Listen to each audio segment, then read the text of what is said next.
In the small town of Rife, a trans-dimensional place, whose population varies upon those that survive the night, and those that enter and leave through whatever interdimensional device they have. Rife is a little-known secret that has a history of gruesomely horrific deaths performed by ghosts, demons, ghouls, serial killers, aliens and people that sleep with plastic bags over their heads. Every night there is a murder and/or alien abduction. People still flock to this small scary town because housing prices are so low. Of course, housing is so cheap because the homes are used to lure more victims. It is often said by the survivors that the best way not to be killed is to simply sleep with a smiley face paper bag over your head. This method may seem foolish, but ghosts, demons, ghouls, serial killers and aliens are really creeped out by someone that wears a brown paper bag with a smiley face on it. It is important to remember to use a paper bag, and not a plastic bag. The new owners of 926 Dead End Street didn't know there is a history of haunting activity in their new 130-year-old house.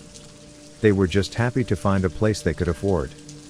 The ghost that resides in this house has been quiet since the Meadows family moved it, but something awoke the malevolent spirits of this house, and they are angry. Clark and his wife Melanie felt the entire house get cold, almost like frost surrounding them. They looked at each other, and before one could speak, the room was filled with a haunting whisper. "Why should I spare you?" The whisper asked. They could feel the anguish and torture in its voice. Excuse me?" Clark answered. "Stupid little man." The ghost whispered back. "My husband is not a stupid little man. You're a stupid ghost." Melanie protested. The ghost slowly manifested itself into a smoky image of a woman. Her eyes were angry with fury as she floated towards Melanie. "You are parasites that invaded my home."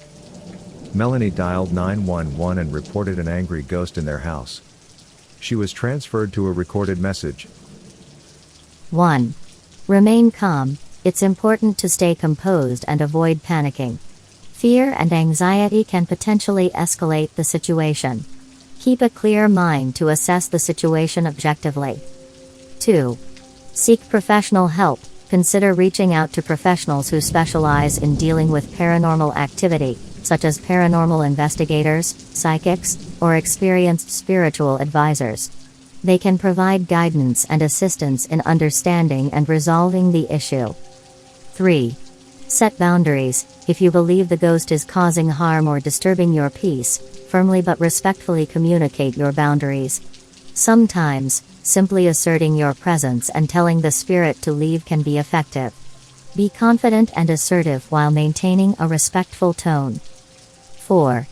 Cleansing rituals. Explore various spiritual and religious practices that involve cleansing or purifying spaces. These rituals may involve burning sage, smudging, using holy water, or reciting prayers or mantras.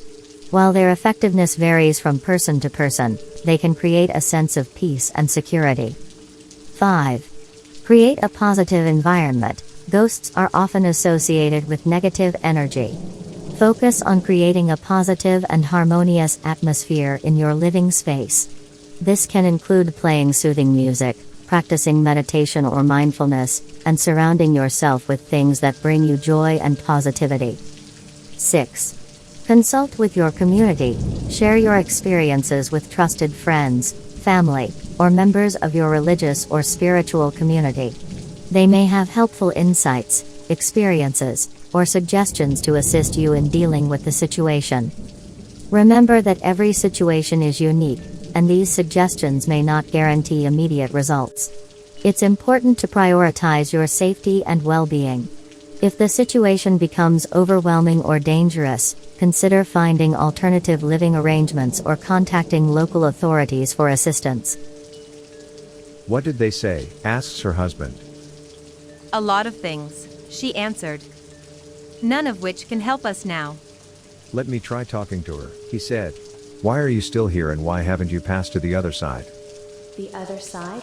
"Yes, when you die you pass from this plane of existence to the next." "Because I'm scared of going alone. Will you go with me?" asked the ghost. "Yes, but we would have to be dead." "But you are dead." You both were killed by a hobgoblin. Suddenly a brilliant light appeared. All three began to slowly drift to the light. The ghost of Clark and Melanie began to pass into the light, but the other ghost stayed behind. Clark could be heard asking, "What's a hobgoblin?" They both vanished into the light. Stupid little man.